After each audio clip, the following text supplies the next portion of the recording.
अस्सलाम वालेकुम प्यारे बच्चों। आज के इस वीडियो लेक्चर से हम आज एक नया चैप्टर शुरू करने वाले हैं। ये चैप्टर है 7th क्लास की जियोग्राफी से chapter 6 natural vegetation and wild life.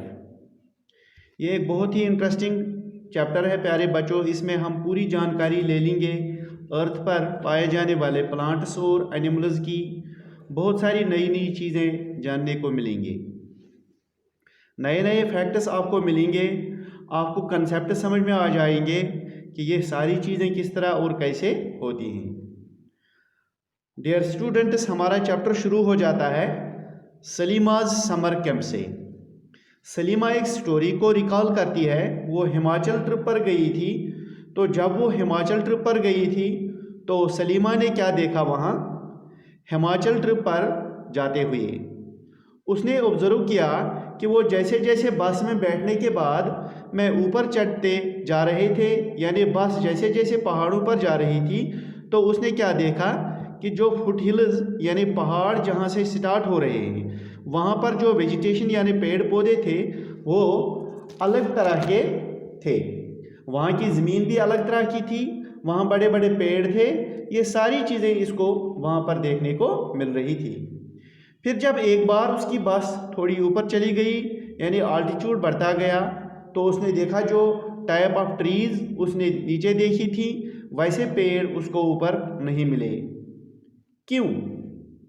क्योंकि जैसे जैसे वो ऊपर गए तो टाइप ऑफ ट्रीज़ चेंज होते गए। अब उन्हें कोनिफेरस टाइप ऑफ ट्रीज़ दिख रहे हैं, यानी कून शेप्ड ट्रीज़। फिर उनके टीचर ने उन्हें बताया कि कोनिफेरस ट्रीज़ किस ट्री को बोलते हैं। उनके लीव्स जो हैं वो पॉइंटेड यानी बिल्कुल नीडल के जैसे होते हैं, और ट्रीज़ का शेप जो होता है वो एक कून की तरह होता है, यदि दूर से जब दिखता है तो वो एक कून जैसा ट्री दिखता है। ठीक है ना। फिर ऊपर जब जब वो रोहतांग पास के पास चले जाते हैं तो दूर से देखते हैं कि जो माउंटेन्स हैं इन पर ज़्यादा पेड़ नहीं हैं। क्या है, छोटी छोटी श्रब्स हैं, और उन श्रब्स के आजू बाजू क्या है, स्नो कवर्ड एरिया दिख रहा है। उन्हें ऐसा दिख रहा है जैसे यहाँ पूरी बर्फ़ जमी हुई है। तो अब देखिए, ये थी सलीमा की स्टोरी समर ट्रिप की जो उसने हिमाचल में देखा। तो सलीमा के समर कैंप वाली ऑब्जर्वेशन से हमने ये जान लिया कि हर जगह एक ही तरह की वेजिटेशन यानी पेड़ पौधे नहीं पाए जाते हैं। अलग जगह अलग तरह का लैंडस्केप और अलग तरह के पेड़ पौधे पाए जाते हैं। ऐसा क्यों है? इसके लिए मल्टीपल फैक्टर्स रेस्पॉन्सिबल हैं प्यारे बच्चों। For example height of the land, ये एक फैक्टर है। वो जब फुट हिल्स पर थे यानी जब पहाड़ों पर चढ़ना स्टार्ट नहीं किया था तब अलग तरह का वेजिटेशन, अलग तरह के पेड़ पौधे, तब अलग तरह के जानवर उन्हें देखने को मिले थे।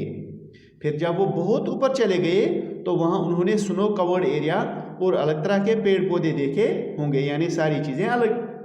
तो यहाँ ये क्लियर हो जाता है कि हाइट ऑफ लैंड या जैसे जैसे हम आल्टीट्यूड पर जाते हैं यानी आल्टीट्यूड जैसे जैसे बढ़ता है तो चेंज एक तरह की आती है पेड़ पौधों में, वेजिटेशन में और एनिमल्स में। तो ये एक रेस्पॉन्सिबल फैक्टर है, ये एक रेस्पॉन्सिबल फैक्टर है चेंज इन वेजिटेशन के लिए। दूसरा फैक्टर है क्लाइमेट। किस जगह किस तरह का क्लाइमेट पाया जाता है।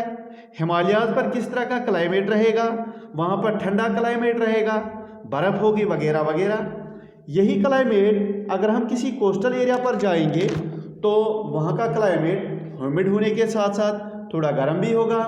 तो प्यारे बच्चों, जैसा जैसा जहाँ क्लाइमेट रहेगा वैसा वहाँ वेजिटेशन और एनिमल्स पाए जाएंगे।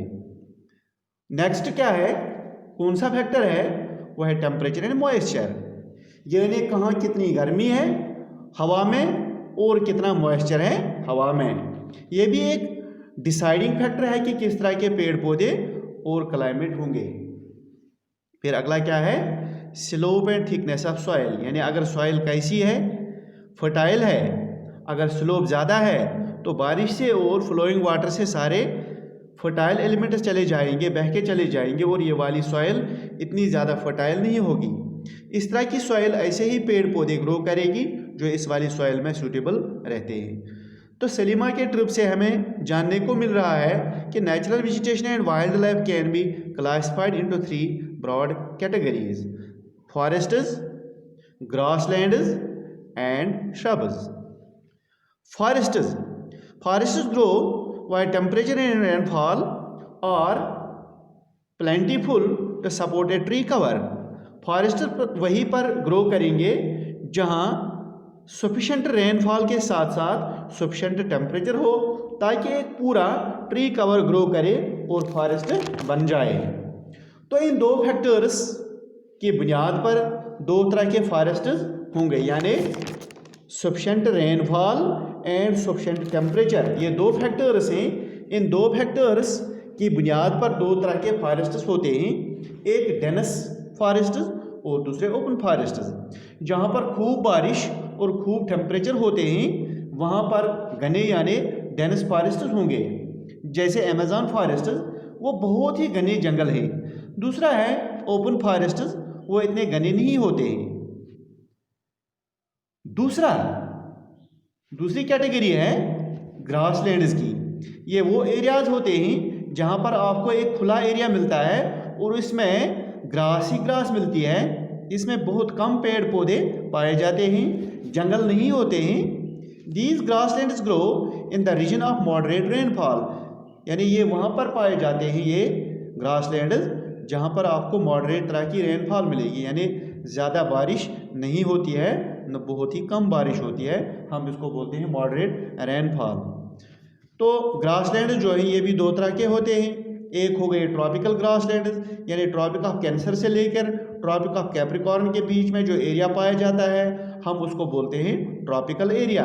तो ट्रॉपिकल एरियाज में जो ग्रासलैंड्स होते हैं हम उनको बोलते हैं ट्रॉपिकल ग्रासलैंड्स। और दूसरे हो गए टेम्परेट ग्रासलैंड्स, यानी 23 डिग्री नॉर्थ से लेकर 66 डिग्री नॉर्थ और 23 डिग्री साउथ से लेकर 66 डिग्री साउथ का जो एरिया है, इसमें जो ग्रासलैंड्स पाए जाते हैं वो है टेम्परेट ग्रासलैंड। तो इस एरिया को बोलते हैं टेम्परेट रीजन।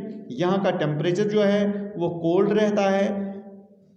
और तीसरा पॉइंट जो है, तीसरी किस्म की जो वेजिटेशन है वो है shrubs. Thorny shrubs and scrubs grow in the dry region.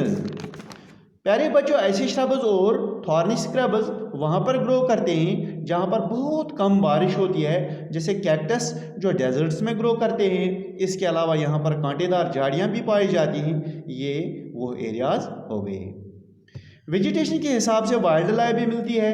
घने जंगल जो होते हैं वहाँ पर बड़े बड़े एनिमल्स के साथ साथ रेप्टाइल्स और सांप देखने को मिलते हैं। तो प्यारे बच्चों, ये था आज का टॉपिक, जो एक इंट्रोडक्टरी टॉपिक होने के साथ साथ कुछ बेसिक इन्फॉर्मेशन वाला टॉपिक भी था। अगले टॉपिक्स में आपको डिटेल में चीज़ें पढ़ने को मिलेंगी। Thank you for watching this video.